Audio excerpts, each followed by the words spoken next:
gant a vezout a rit Giacomo Meyerbeer, hennez oa na vezet partout e Paris e fin a Nantek vet kanvet.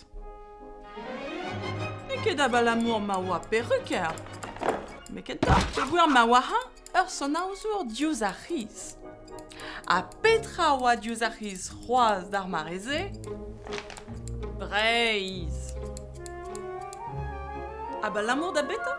Abal amour da varzaz Breiz, beskrivet gant kervarker, hag embannet e triwerkan na oa tregon. Breiz oa gwelet evel bro ar gelted, bro ar mojenno, ar mour di rollet anavel al lan, ur vro exotic.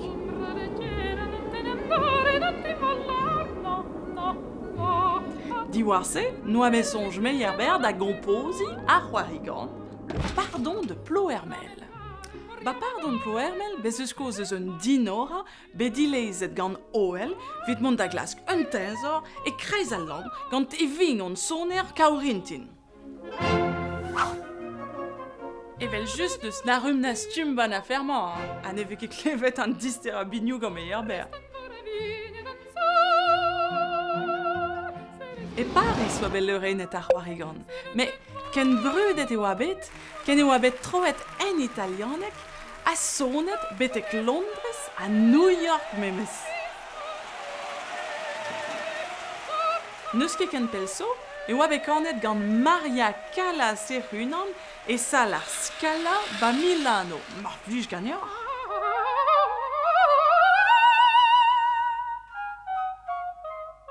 Ad regarez da Meyerbeer, ez eus bekoz eus Plohermel bet a bez.